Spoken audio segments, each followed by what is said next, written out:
امام بخاری رحمہ اللہ نے یہ روایت صحیح بخاری کے اندر ذکر کی ہے، اور اس روایت کو انہوں نے کئی ایک مقام پہ ذکر کیا ہے، اور کوئی 11 کے قریب مسائل اس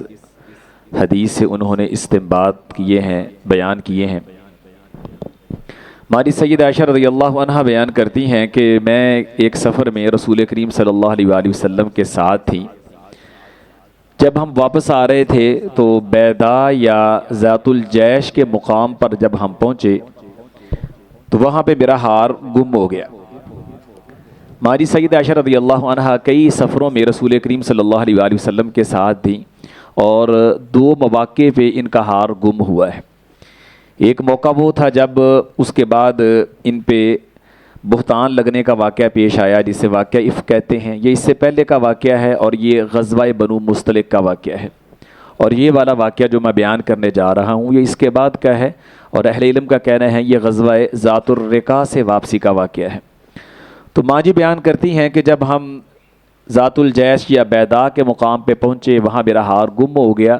یہ ہار انہوں نے اپنی بڑی بہن سیدہ اسماء رضی اللہ عنہا سے عاریۃً لے رکھا تھا، اور اس وجہ سے بھی یہ زیادہ فکر مند ہوئیں کہ کسی کی امانت ہے اور یہ گم ہو گئی تو وہ ملنا چاہیے۔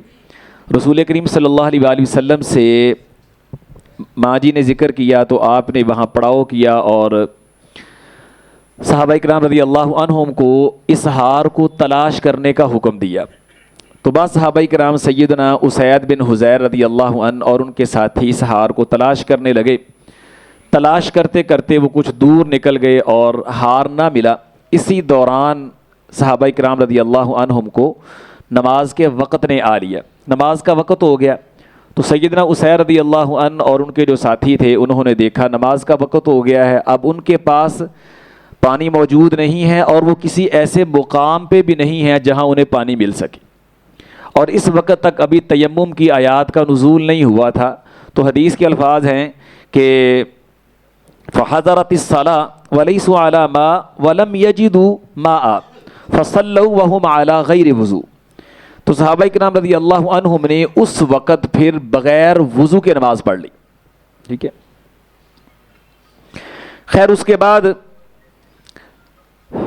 اب صحابہ کرام جب اس حال میں پریشان ہیں، پانی نہیں ہے، تو ہماری سیدہ عائشہ رضی اللہ عنہ بیان کرتی ہیں کہ میں اپنے خیمے میں رسول اللہ صلی اللہ علیہ وآلہ وسلم کے ساتھ تھی، تو نبی کریم صلی اللہ علیہ وآلہ وسلم ماں جی کی ران پہ سر مبارک رکھ کے آرام فرما رہے تھے، سو رہے تھے۔ اب لوگوں نے چیمگوئیاں شروع کر دی، باتیں شروع کر دی کہ نماز کا وقت ہے، پانی ہے نہیں، پاس بھی پانی نہیں ہے، اور یہاں اس مقام پہ بھی پانی نہیں ہے۔ تو گویا کہ ماں جی سیدہ عائشہ رضی اللہ عنہا کی وجہ سے اس پورے قافلے کو ایک پریشانی کا سامنا کرنا پڑا۔ اب لوگوں نے باتیں کی، چیمگوئیاں ہوئیں، تو سیدنا ابو بکر صدیق رضی اللہ عنہ نے یہ باتیں محسوس کیں، اور انہوں نے سمجھا کہ یہ مشکل میری بیٹی کی وجہ سے لوگوں کو دیکھنی پڑ رہی ہے۔ چنانچہ وہ سیدہ عائشہ رضی اللہ عنہا کے خیمے میں گئے، دیکھا کہ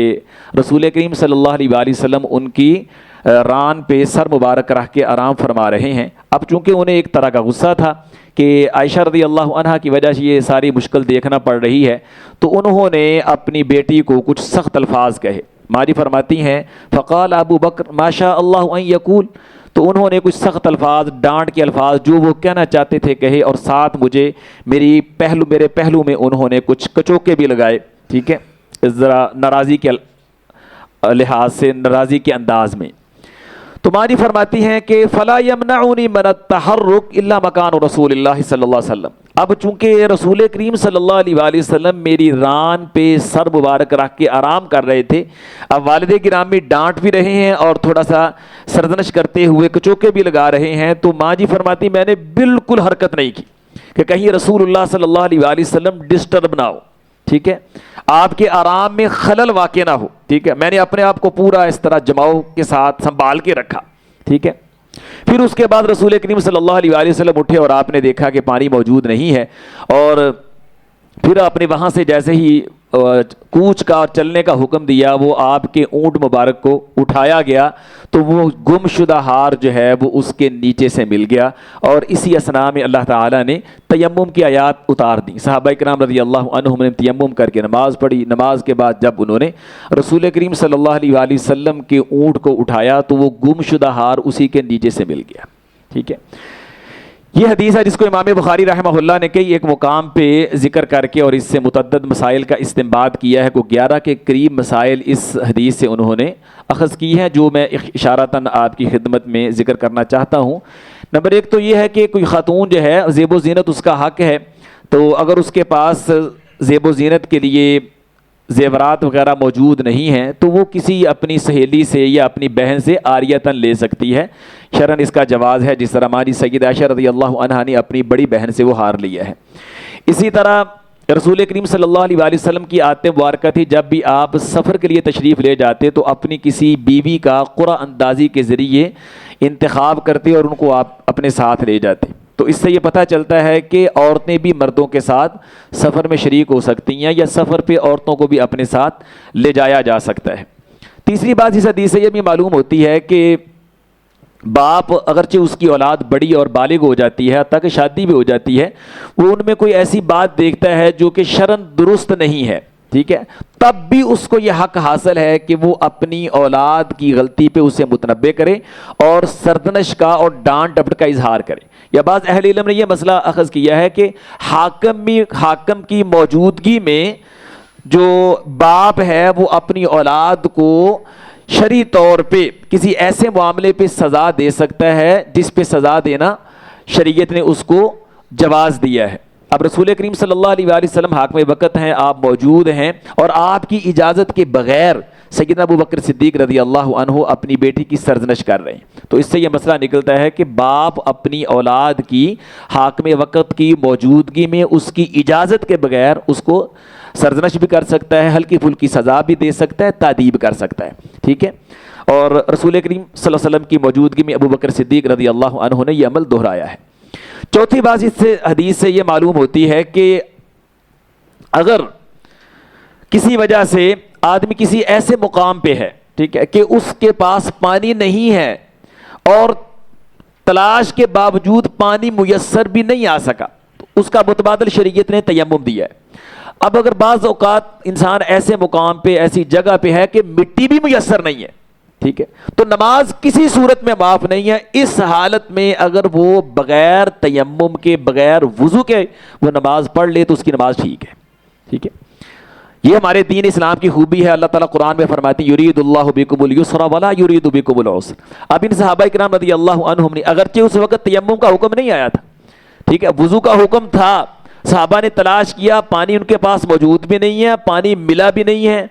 تو انہوں نے بغیر وضو کے نماز پڑھی ہے، اور رسول کریم صلی اللہ علیہ وسلم کے نوٹس میں یہ بات ہے تو آپ نے ان صحابہ کرام کو نماز لوٹانے اور دہرانے کا حکم نہیں دیا۔ تو اس حدیث سے یہ مسئلہ ثابت ہوا۔ امام احمد رحمہ اللہ یہی موقف رکھتے ہیں، چند اور فقہا بھی اس موقف کے حامل ہیں، تو صحیح بات بھی یہی ہے، فاتقوا اللہ ما استطعتم۔ اللہ قرآن میں فرماتے ہیں جتنی طاقت ہے اتنا اللہ سے ڈرو، لا یکلف اللہ نفسا الا وسعها۔ اللہ ہر انسان پہ اتنی ذمہ داری ڈالتے ہیں جتنی اس کی طاقت ہے، ٹھیک ہے۔ تو اب اگر انسان کے پاس پانی بھی نہیں ہے اور کسی ایسی صورتحال سے دوچار ہے کہ مٹی بھی اس کے پاس نہیں ہے، یہ جو طہورین ہیں،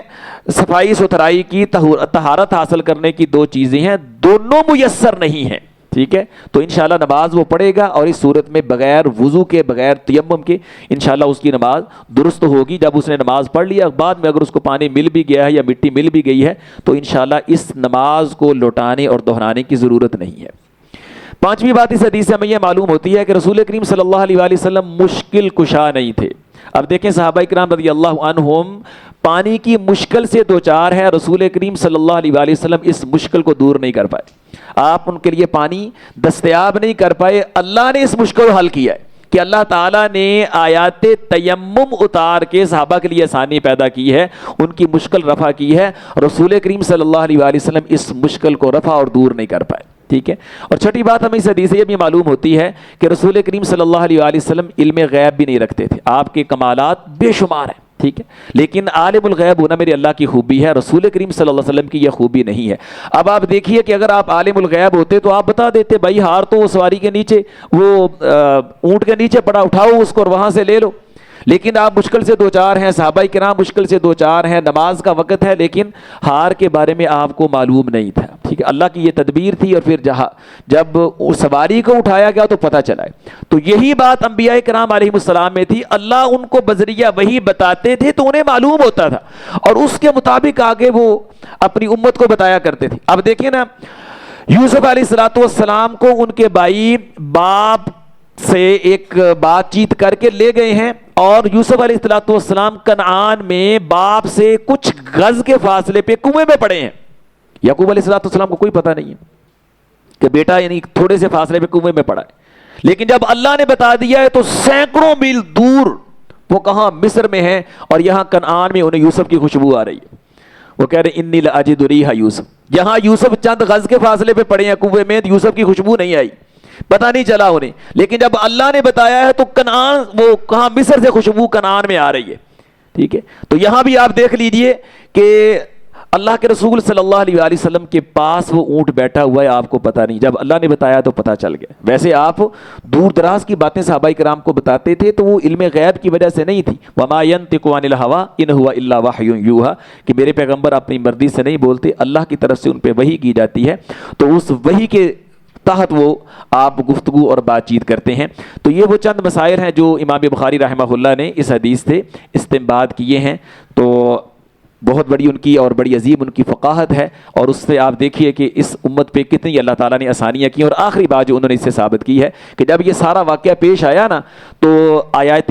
تیمم والی آیت اتری، تو حضرت اسید بن حضیر رضی اللہ عنہ یہ آسانی جب وہ معلوم کرتے ہیں تو وہ فرماتے ہیں کہ ما ہی باول برکاتکم یا الی ابی بکر، اے ابو بکر کا خاندان، یہ تمہاری کو پہلی فضیلت اور برکت نہیں ہے، اللہ نے تمہاری وجہ سے اس امت کو بڑی برکتوں اور فضیلتوں سے نوازا ہے، ٹھیک ہے۔ تو صحابہ کرام رضی اللہ عنہم بھی آل ابی بکر رضی اللہ عنہم کا اعتراف کرنے والے تھے، اور امام بخاری رحمہ اللہ نے ایک اس مسئلے کا بھی استنباط کیا ہے کہ اس خاندان کی خاص فضیلت ہے، تو ہمیں بھی چاہیے کہ ہم اس خاندان کی فضیلت کا اعتراف کریں، اور جو اللہ نے ان کو ایک مقام اور مرتبہ دیا ہے ہم اس کا اعتراف کر کے اس کے مطابق ان کے لیے ہم دعا کا اہتمام کریں، تاکہ ہم بھی